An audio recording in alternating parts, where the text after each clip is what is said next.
नमस्कार दोस्तों। घड़ियाली आंसू का मतलब समझते हैं आप? इसे मुहावरे के तौर पर, लोकोक्ति के तौर पर अक्सर ऐसे शख्स के लिए इस्तेमाल किया जाता है जिसकी चमड़ी बहुत मोटी हो, संवेदनहीन हो, लेकिन वक्त बेवक्त दिखावे के लिए, पाखंड के लिए, नाटक के लिए आंसू बहाने का उपक्रम करता हो। इसलिए ऐसे लोगों के लिए इस्तेमाल किया जाता है घड़ियाली आंसू, मगरमच्छ के आंसू। आज कोलकाता के एक अखबार द टेलीग्राफ ने, जो अपनी बहादुरी के लिए, अपनी पत्रकारिता के लिए सलाम करने जैसा काम करता है अक्सर, उसने आज पहले पन्ने पर बड़ी हेडलाइन लगाई है। स्क्रीन पर आप हेडलाइन देख रहे हैं। प्रधानमंत्री मोदी ने जिस ढंग से कल 78 दिन बाद अपनी चुप्पी तोड़ी और संसद परिसर में कहा कि उनका हृदय पीड़ा और क्रोध से भरा हुआ है, और उसके बाद चंद शब्द खर्च करके मणिपुर में हुई बर्बरता पर रस्म अदायगी की, उसी खबर का जिक्र करते हुए, मोदी के बयान का जिक्र करते हुए द टेलीग्राफ ने यह हेडलाइन लगाई है।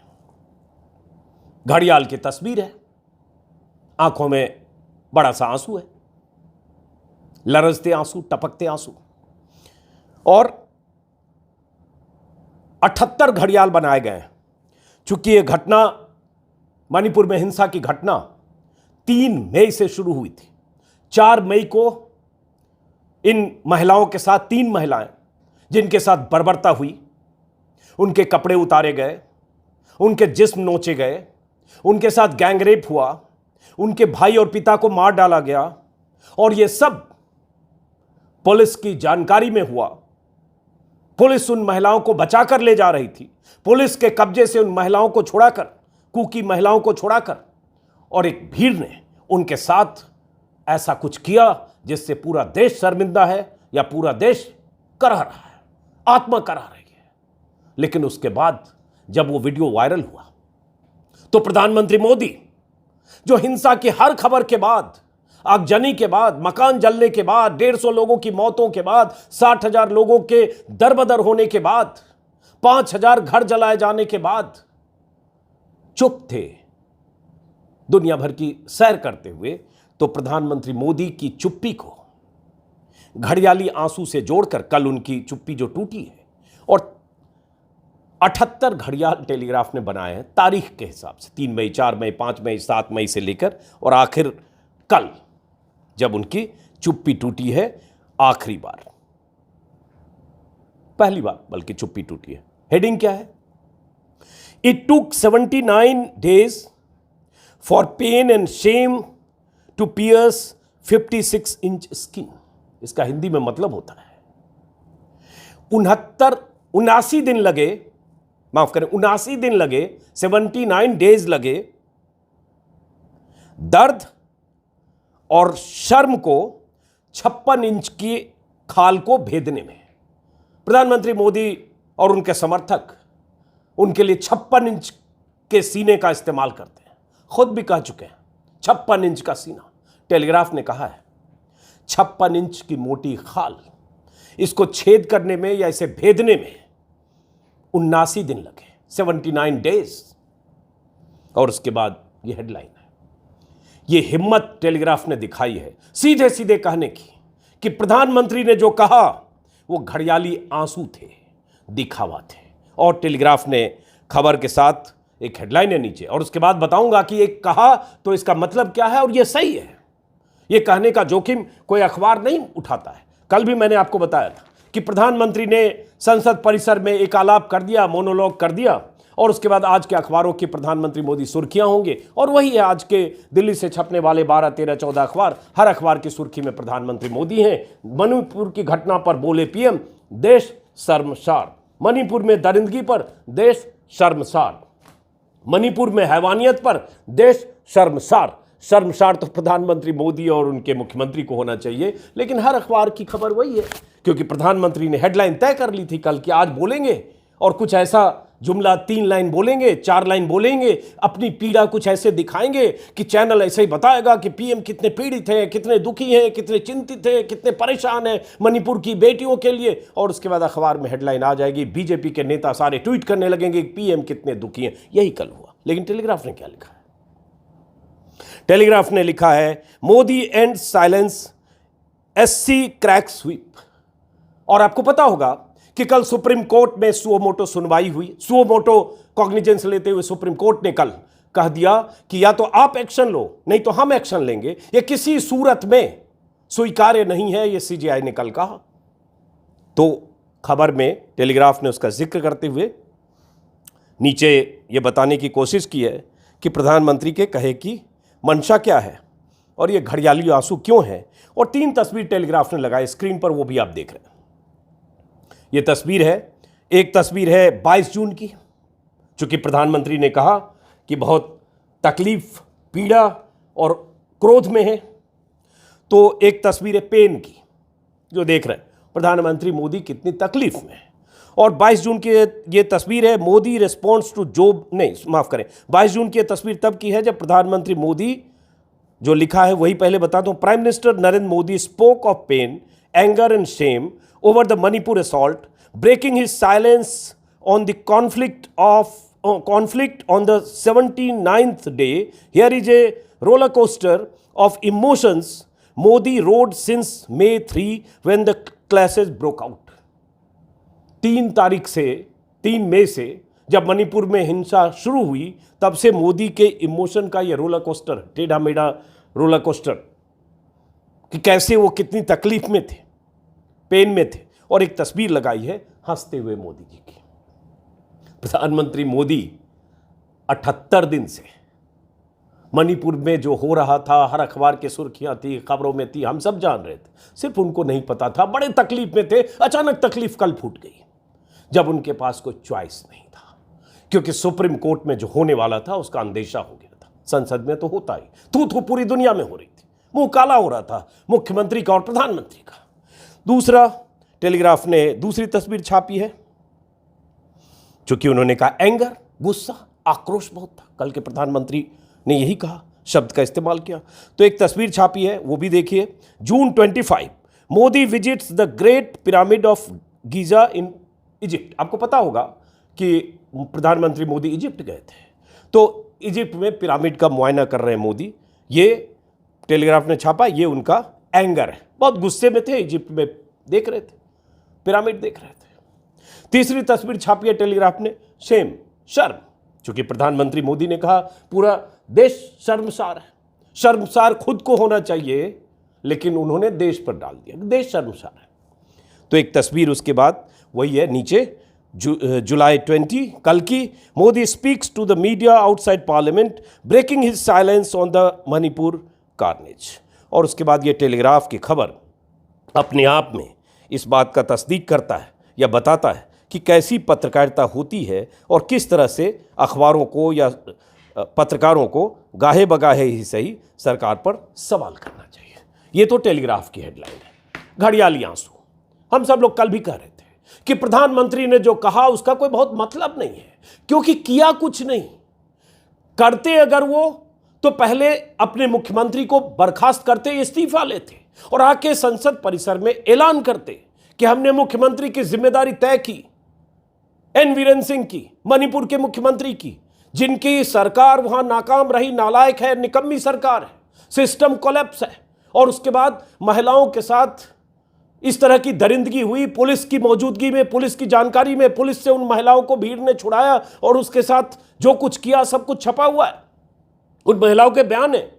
और तो और कल जो राज्यपाल है मणिपुर की, अनसुईया उइके, वो भी अपने सब्र का पैमाना, उनकी भी सब्र का पैमाना छलक पड़ा, वो भी बोल पड़ी। संवैधानिक पद पर है, आमतौर पर संवैधानिक पद पर रहने वाले लोग, राज्यपाल, राष्ट्रपति बयान नहीं देते, हालांकि मोदी के राज में यह भी खूब हो रहा है।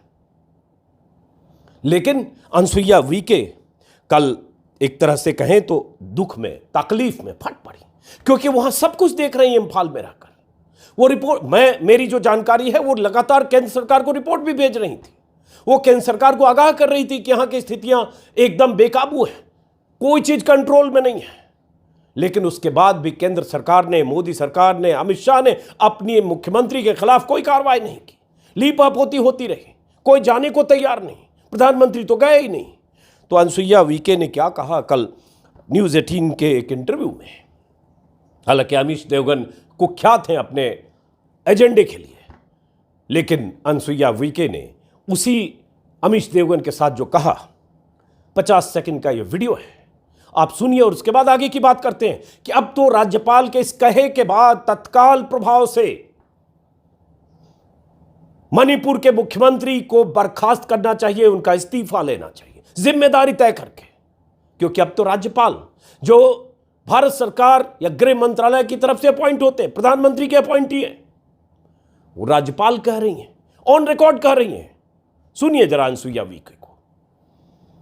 जो लग रहा है, यहाँ के लोगों को दुख और दर्द को देखती हूँ, मिलती हूँ, वो हमेशा मुझसे पूछते हैं कब पीस आएगा, कब हम अपने घर पर जाएंगे। आज ऐसी सिचुएशन है, फायरिंग चल रही है, लोग खेती नहीं कर रहे हैं, ये कब तक चलता रहेगा? इस तरह की शांति नहीं होगी तो लोग 2.5 महीने से उनका घर जल गए हैं, 5,000 के लगभग घर जल गए हैं, 60,000 लोग आज कैंपों में रह रहे हैं, खेती नहीं कर पा रहे हैं। क्या है अमीश जी, आप यहाँ की स्थिति के बारे में मैंने आपके सामने रख दिया और बता भी दिया मैंने ऊपर भी, और मैं बहुत दुखी भी हूँ।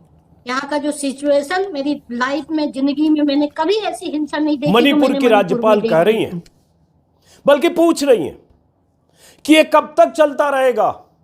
कितनी लाचार हैं अनसुईया उइके कि वो पूछ रही हैं एक टेलीविजन चैनल पर कि ये कब तक चलता रहेगा। ये कौन जवाब देगा प्रधानमंत्री मोदी जी कि ये कब तक चलता रहेगा? अब तो आपकी राज्यपाल आपसे पूछ रही हैं। अनसुईया उइके ने ये कहा 5,000 घर जल गए, 5,000 घर जलना मतलब समझते हैं आप? यहां पता भी नहीं है, आंकड़ा छिपाया जा रहा है। उसके बाद उन्होंने कहा 60,000 लोग कैंपों में रह रहे हैं। इस आंकड़े पर हम लगातार बात कर चुके हैं। राहुल गांधी उन कैंपों में जा चुके हैं। प्रधानमंत्री को तो फुर्सत नहीं है दुनिया घूमने से, सैर सपाटा, विपक्षी दलों में सेंधमारी, सरकार बनाना गिराना, अजीत पवार से मिलना, जिसे भ्रष्टाचारी कहते रहे, उससे मुलाकात का समय। अमित शाह और प्रधानमंत्री मोदी की शायद तस्वीर आपने देखी होगी 2 दिन पहले की। अमित शाह, प्रधानमंत्री मोदी बैठे, सामने अजीत पवार, प्रफुल्ल पटेल है। ऐसे बहुत सारे जो नए दल में आए, सबसे मुलाकात। ये इस खेल में प्रधानमंत्री मोदी लगे हैं, इसके लिए समय, हर चीज के लिए समय। लेकिन आज राज्यपाल अगर कह रही हैं कि ये कब तक चलता रहेगा, और साथ में ये कहा बड़ी बात है, बड़ी बात है। उन्होंने कहा मैंने ऊपर भी बता दिया है। ऊपर का मतलब होता है गृह मंत्री और प्रधानमंत्री। ऊपर भी बता दिया है का मतलब होता है कि राज्यपाल वहां से रिपोर्ट भेज चुकी है, भेज रही हैं। राज्यपाल केंद्र को आगाह कर रही हैं। और जब तक राज्यपाल फट नहीं पड़ी, जब तक उनके सब्र का पैमाना नहीं छलका, तब तक उन्होंने नहीं बोला होगा। अगर राज्यपाल ने यह कहा, मतलब उन्होंने मान लिया कि हो सकता है इस कहे की सजा मिल जाए, क्योंकि राज्यपाल इंटरव्यू में यह बात कह दें और जिस मुख्यमंत्री को बचाने की कोशिशें 78 दिनों से हो रही हो, तो ये ऐसा तो है नहीं कि अमित शाह और प्रधानमंत्री मोदी को अच्छा लगा होगा, नाराज भी हो सकता हुआ। क्यों कह दिया? क्योंकि ये तो उनके सरकार पर चिपका है, उनकी सरकार पर चिपका है। जवाब पूछ रही राज्यपाल। लेकिन क्या अब राज्यपाल के इस कहे के बाद क्या मणिपुर के मुख्यमंत्री की बर्खास्तगी नहीं होनी चाहिए? आपको पता होगा कि मणिपुर के मुख्यमंत्री ने एक बयान दिया, मैंने कल अपने वीडियो में बताया था, बेशर्म बयान। जब वहां पहली बात तो ये कि बचाव करने वाले बेशर्म लोग, मीडिया के लोग और लोग जो तुलनात्मक बातें कर रहे हैं, सरकार में बैठे लोग जो बंगाल की और कहीं और की बात करें, जब मणिपुर की बात हो रही है तो मणिपुर की बात हो। और सबसे बड़ी बात, 4 मई की घटना, 18 मई को 0 FIR, उसके बाद पुलिस की सब जानकारी में 4 मई को भी जब उन महिलाओं को वहां से भीड़ ने कब्जे में लिया तो पुलिस ले जा रही थी। आज ही वैभव पलटनीकर है भास्कर के रिपोर्टर, हालांकि सब अखबार में छपा है, कल भी परसों भी, कि वो हमारे कपड़े उतरवा रहे थे, पुलिस चुपचाप खड़ी थी। इम्फाल से एक रिपोर्ट है भास्कर में। मणिपुर वायरल वीडियो के FIR लिखने वाले SHO ने बोला हाँ गैंग रेप हुआ। उस महिला का बयान है, जिन महिलाओं के साथ दरिंदगी हुई, हम पुलिस की गाड़ी में थे, लगा था वो हमें बचा लेंगे, मैतेई लड़कों की भीड़ ने गाड़ी को घेर लिया, हमें उतारकर इधर उधर छूने लगे। उन्होंने कहा जिंदा रहना है तो कपड़े उतारो। हमने मदद के लिए पुलिस वालों की तरफ देखा, उन्होंने मुंह फेर लिया, फिर हमने कपड़े उतार दिए। ये कहना है 28 साल की एक पीड़िता का। पुलिस की मौजूदगी में सब कुछ हुआ और प्रधानमंत्री मोदी कह रहे हैं क्रोध और आक्रोश में, हृदय तकलीफ में। और मुख्यमंत्री, बेशर्म मुख्यमंत्री, जिसकी पुलिस के सामने यह हुआ, एफआईआर के 2 महीने बाद तक भी गिरफ्तारी नहीं हुई उन लड़कों की। अब पता चल रहा है 2 या 3 गिरफ्तार हुए कल। तो सवाल उठता है कि ये 2 महीने बाद क्यों? 18 जून को एफआईआर के बाद ये 19 जुलाई 20 जुलाई का इंतजार हो रहा था कि जब वीडियो वायरल होगा, बवाल होगा, उसके बाद गिरफ्तारी। 4 मई की घटना, 18 मई को एफआईआर। उसके बाद मुख्यमंत्री का यह बयान कि ग्राउंड पर जाकर देखिए, ऐसे हजारों केस हैं। मतलब उनका कहने का मतलब है कि ये तो आप खामखा इसको इश्यू बना रहे हैं, ऐसे बहुत सारे केसेज हैं। सरकार मामले में गंभीर है, दोषियों को फांसी के तख्ते तक पहुंचाया जाएगा।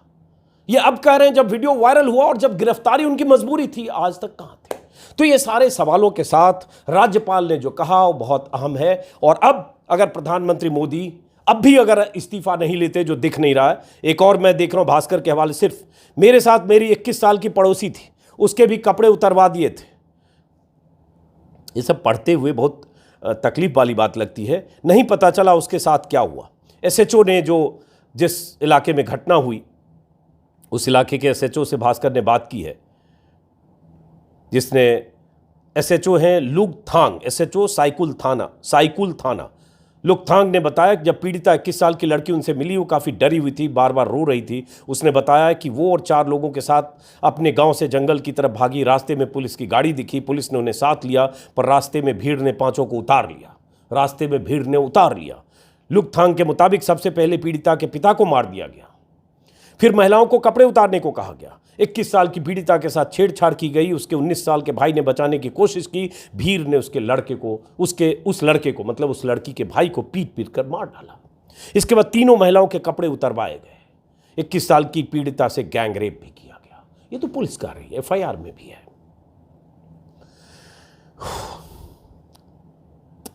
एक लड़की का बयान है, पीड़ित के एक रिश्तेदार का बयान है।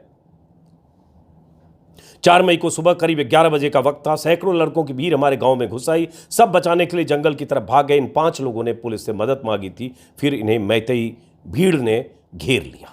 और उसके बाद पूरा घटनाक्रम भास्कर ने भी छापा है और भी अखबारों में सब जगह छपा है, सब एफआईआर में डिटेल है। लेकिन बात फिर वही है कि इतने दिनों बाद गिरफ्तारी तब हुई जब पूरे मामले पर लीपापोती करने की गुंजाइश नहीं थी। एक प्रत्यक्षदर्शी ने बताया, पहले लगा हमें पुलिस बचाएगी, लेकिन पुलिस ने भीड़ का साथ दिया जो हमारे गांव पर हमला करने आई थी। पुलिस ने हमारे घर के पास से गाड़ी में बिठाया और भीड़ के पास ले जाकर छोड़ दिया। ये भी एक पीड़िता ने बताया है, दैनिक भास्कर को बहुत विस्तार से है। हालांकि ये सारी जानकारियाँ लगातार अलग अलग अखबारों के जरिए आप तक पहुँच रही होगी। और तब मुख्यमंत्री कहते हमने वीडियो देखा, मुझे बहुत बुरा लगा, यह मानवता के खिलाफ है। मैंने तुरंत दोषियों को अरेस्ट करने का आदेश दिया। 4 तारीख को घटना है। उसके बाद पुलिस ने एफआईआर किया। उस एफआईआर के इतने दिन बीत गए। सबको पता होगा, पुलिस को पता होगा, सिस्टम को पता होगा, सिर्फ आपको नहीं पता, तो आप तो ऐसे नाकारा साबित होते हैं। बहरहाल उसके बाद एक और ऑडियो में चाहता हूं सुनाऊं आपको। इंडिया टीवी के करस्पॉन्डेंट हैं मनीष प्रसाद, उनसे बातचीत की है पीड़ित लड़की के एक रिश्तेदार ने, जो भारतीय सेना में रहे, आर्म्ड फोर्सेज में रहे। मणिपुर में पीड़ित बेटी के परिवार की गवाही। ये 26 सेकंड का है, इसको भी सुनिए। सर, कितना दुख हुआ है। मैं श्रीलंका में भी आईपीकेएफ में था, कारगिल में भी मैंने अपना देश का रक्षा किया, लेकिन अभी मैं रिटायर होने के बाद अपना घर, अपना बीवी को, अपना गांव वाला सुन लिया रक्षा नहीं कर पाया है।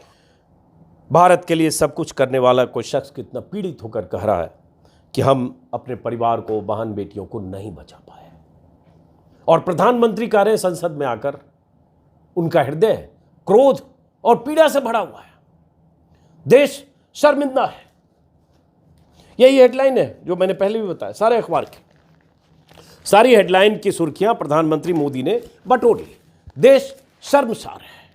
शर्मसार प्रधानमंत्री मोदी को होना चाहिए, शर्मसार मुख्यमंत्री को होना चाहिए, लेकिन यह टोपी ट्रांसफर इसमें भी हो रहा है। प्रधानमंत्री मोदी ने कल भी राजनीति की, जिक्र सिर्फ मणिपुर का था तो मणिपुर पर बात करने की बजाय उन्होंने छत्तीसगढ़ और राजस्थान भी जोड़ा, बीजेपी के राज्यों का नाम नहीं लिया, क्योंकि वो चाहते थे कि ये सब जगह घटनाएं होती, सब सरकारों को हमने कह दिया कानून व्यवस्था को मुकम्मल करो, मुस्तैदी करो, नारी का अपमान बर्दाश्त नहीं होगा। लेकिन नारी का अपमान भाषण में, जुमले में कहना और बात है, और एक्शन में इस तरह की हरकतों के बाद आना और बात है, जो प्रधानमंत्री ने अभी तक कोई कार्रवाई नहीं की है। खुद तो नहीं गए, उन पर 100 इल्जाम हैं नजरअंदाज करने के, लेकिन एक मुख्यमंत्री को बनाए रखना वो बहुत बड़ा गुनाह है।